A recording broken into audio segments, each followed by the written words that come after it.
Subject. So yan mga kabs, bali mag-unbox tayo ng ating na-purchase na parcel sa Timo. Yan. Timo application siya. Tignan natin kung legit siya. So yan lang mga. So yun mga kadabs, bali mag-unwrap or unbox tayo ng ating na-purchase sa Timo. Ito galing pa to sa ang sender nito is galing pa siya sa overseas. Yan. So check natin and i-double check natin siya. So masasabi kong galing pa sa overseas to kasi sa airplane pa to nag-departure or departure. So yan, box natin. Nakasilyado naman sa Timo application to. Bali ang purchase ko nito is almost 200 plus 280 or 283. Pero ang pinaka fixed price nito is or pinaka total price niya talaga is 27 and 25. Yung ibang store is 25. Yung iba naman is 27. So ang in-order ko dun ay MPP tapos solar charge controller na 100 amp.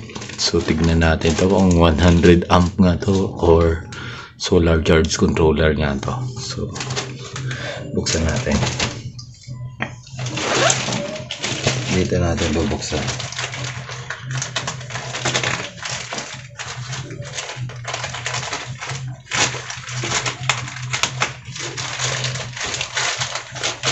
So ayan, wala siyang bubble wrap sa labas. So ayan, as you can see, solar charge controller siya mga kadabs. Ayan o. LCD display, smart charge. LCD display, smart charging, all necessary protection equipped. Adjustable controller parameter of the system. So check natin kung yan yung laman niya. Kasi yung box, medyo yan yung box niya. Ayan. So yan. So, made in China. So, itong product na to galing sa China. Masasuggest ko lang dito, sana i-bubble wrap nila sa next time ito. Ayan, kasi galing siyang overseas. Tapos hindi naka-bubble wrap. Ito yung applicable niya or specs niya. 12 volts into 4, 3648. So, solar charge controller. ACC. So yan yung picture niya. May sticker lang dito kaya hindi natin makita mga lips. Longqing Street, Longgang-Di Street, Shinshin siya. Yung address niya number 696 Longxiang Road, Longqing Street, Longgang-Di District, Shinshin. So the device complies with part of the yan. So dyan galing siya, China pala. So yeah, buksan natin. Wala nang surprising ano to kasi ganyan lang yung wrap niya, hindi siya naka-bubble wrap. So yeah, yun lang. Alaman niya itong MPPT pala. Yan, MPPT solar charge controller.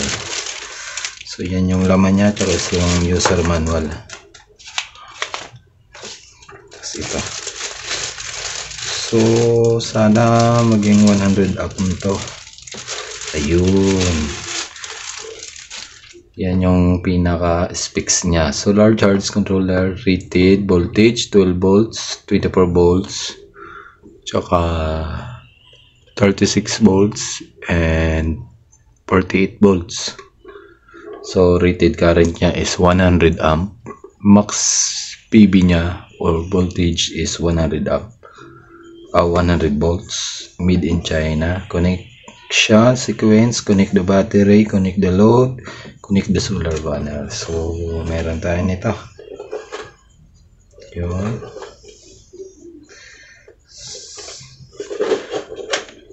Ang timbang niya around siguro mga 1/2 kilo. Yan. Mayroon siya dito. Function nito is yan, reset button, menu button, on off button. Tapos dito may terminal siya na 6. Solar, sa solar positive negative, positive negative, positive negative sa load. Ito solar, from solar natin papunta dito, from battery naman natin papunta dito, tsaka solar load to. So itong load hindi natin madalas ginagamit to. Na-discuss ko na to dati sa ating na-purchase na ganito, solar charge controller. Kasi pag ginamit mo ba to, ang mangyayari is ma-overuse na natin tong ECC natin or itong MPPT na to. Kumbaga lalo siyang iinit, kaya hindi na natin gagamitin dito yung load. So ang iba pa niyang kasama or function is ito, USB. Yan, nakasulat naman dito DC 5B2E. Ibig sabihin direct current siya, 5 volts, 2 amp. So output niya yan. Tapos ito hindi ko lang maano to kung ano to, pero parang female DC jack siya. So check natin na lang to. Goods. So sabi ko sa Timo application is goods. Kasi naka-save tayo nito ng around 2,000 pesos. Kasi kung 2.5 to or 2.7 tapos 100 amp naman yun siya. Medyo mahal yung 100 amp kasi mayroon pa tong 40 amp, 60 amp, tsaka 20 amp. So yun lang. Ito aluminum to. So yun lang mga kadabs, and ano na lang natin, part 2 video ang pag-connect nila. So ayan, trinay natin siya paganahin. Yan. Tapos nilagyan natin ng wiring. Sim lang yan ng pag-wiring nung ating SCC din. Itong maliit na to, itong kulay blue natin na SCC na 30 amp. So tignan nyo na lang dyan sa ating ibang video kung paano natin winiringan to. Ganun lang din naman kasi ang ano lang nito is solar, tapos battery tsaka load. So dito ang wire natin dito is battery tsaka solar lang, pero lalagyan natin yan sa load mamaya. So yan, ito yung ating battery natin sa e-bike na may capacity na 12 amp 12 volts na battery. So yun, as you can see may display na siya. Yan, may ilaw siya. So yan, so ang display niya dito is try natin sa menu, 12 volts, 12.1 volts yung ating battery. Tapos yung init niya or Celsius,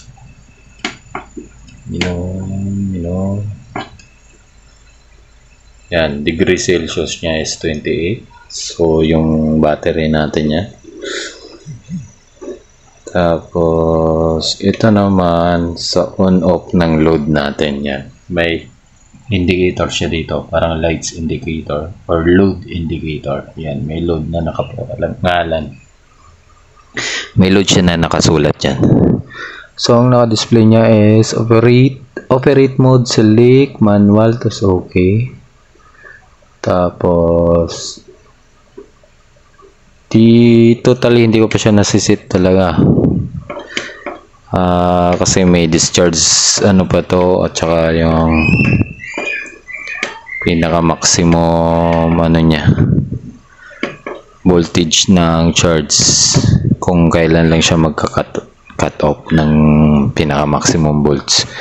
So yung ito kasi sa akin, itong ganito ko is naka 14.2 yung pinaka maximum niya. Tapos mag-o-off naman yung sa load niya pag nag 11.2 yung load nito. Pag automatic off yan, nawawala siya ng ano, kasi ito magsha-shutdown din. So ito ano din natin, so lagyan natin ng ito nung adapter, yung kanyang load, yung load niya.